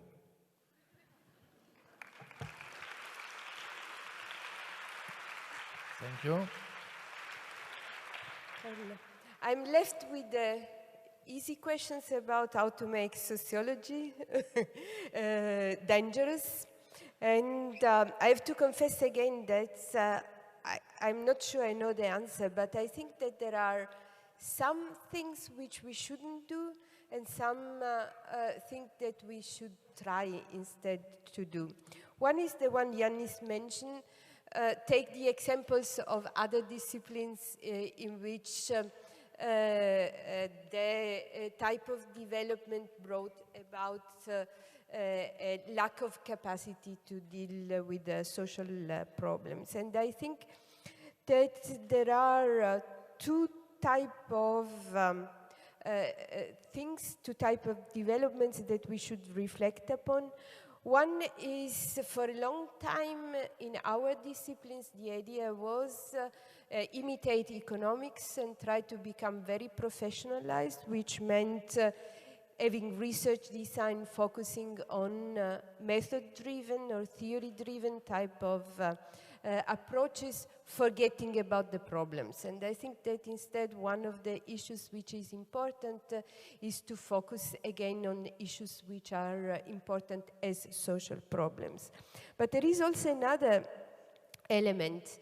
I don't think we can think only about the sociologists. So what we have in front of us are problems which are so big that specializations also of the various disciplines is something we have to resist. So in my own thinking and development, it has been very often important to go beyond sociology, to learn from political philosophers, to learn from political economists, and so on.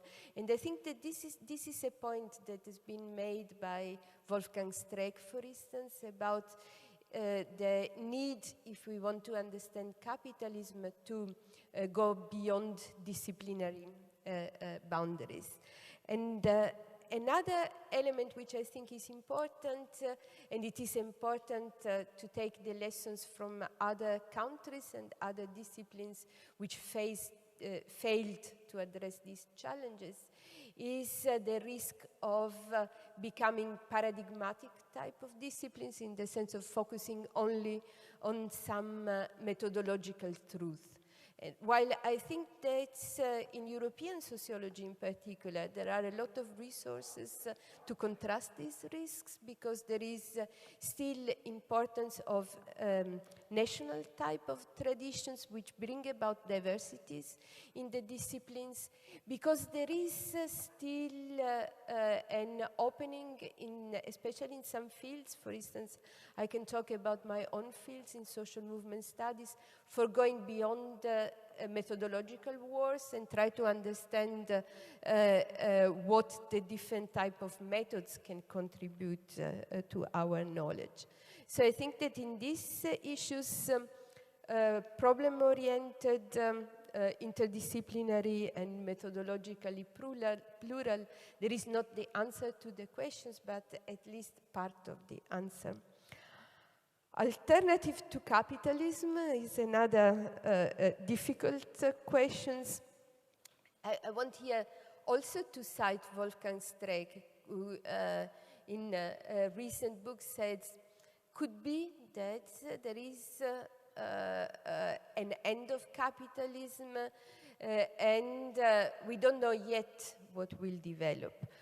Well, what Streeck was reasoning about was the failure of a first attempt to save capitalism through welfare, the failure of the second attempt to save capitalism through neoliberalism, which instead of producing effective type of capitalist forms, produced enormous crises, produced corruptions, produced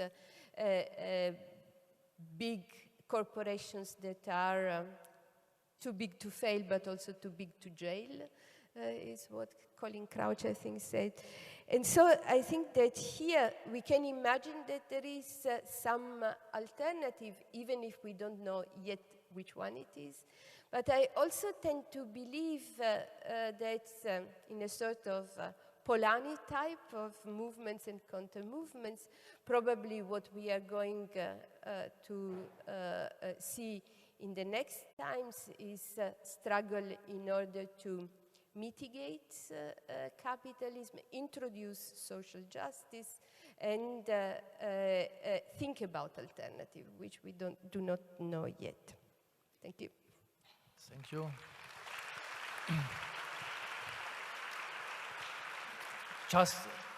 Just one sentence by both of you. I think in addition to your very sharp analysis, you will understand that at the end of the day, when we listen to so many sessions, we are tired, we are also human beings. And yesterday we had the question of capitalism, very critical debate. At lunchtime we talked about Europe entrapped. It would be very nice for us to have a common and positive end. Yeah, I think you will understand this. And as we know from the theater play of Bertolt Brecht, who outlined there must be the end must be good, must. We need a good end. We like to go for dinner and to sleep well. The question is, making Europe, unmaking Europe. I hope you say, you foresee the making of Europe, because we would need this, we would like this. So my question is, what do you foresee? Do you foresee the next crisis, or do you foresee the making of the social Europe? I know we are empirical scientists, so we can never know. The reality is complex. You must do empirical research. In economics, you have model, possibly you can foresee. And just at the end of the day, what do you foresee? Unmaking Europe or making Europe? I make it a point not to predict what and when. I had a statistics professor once that taught me that give them a number, prediction, or give them a fact, but don't predict what will happen, when it will happen, because then you'll end up with egg on your face. But allow me to make the political point, however, that there is no evidence at all supporting an optimistic view about Europe. But that does not matter. This is not like predicting the weather. We, in the social sciences, are dealing with a beast which is part and parcel of our own beliefs about the beast, and we and our beliefs are part and parcel of that beast.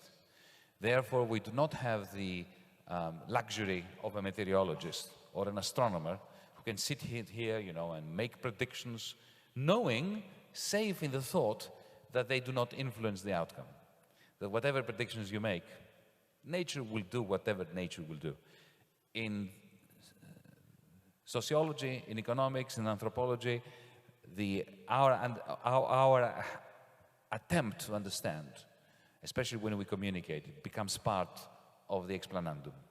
And that gives us a moral responsibility. Not to be optimistic, but to remain hopeful and constantly vigilant and move out of academia at some point, or stay with one foot in academia and be a political activist with the other to change the world, not just to interpret it.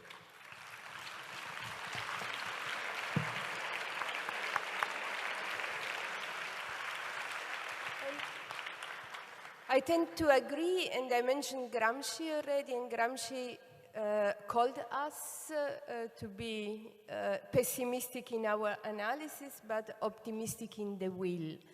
And I think that what I see from the empirical point of view, what other scholars are studying, is the fact that we live in situations which has a lot of negative sides. We saw the Brexit, we saw Trump winning elections, but at the same time also we saw strong resistance. We saw a resistance by young people that mobilized and emerged as very progressive in their views. So I think we are really in a moment in which there is a strong conflict. What I think is that Europe cannot survive as European Union institutions without changing, and social movements cannot win without addressing also the European Union institutions.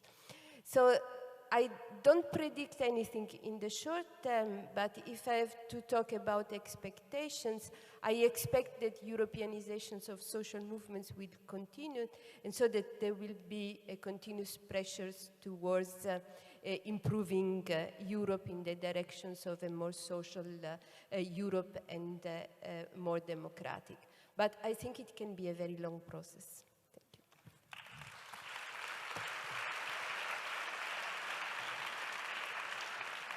Thank you very much. So Unmaking Europe will go on. Also, our conference will also go on.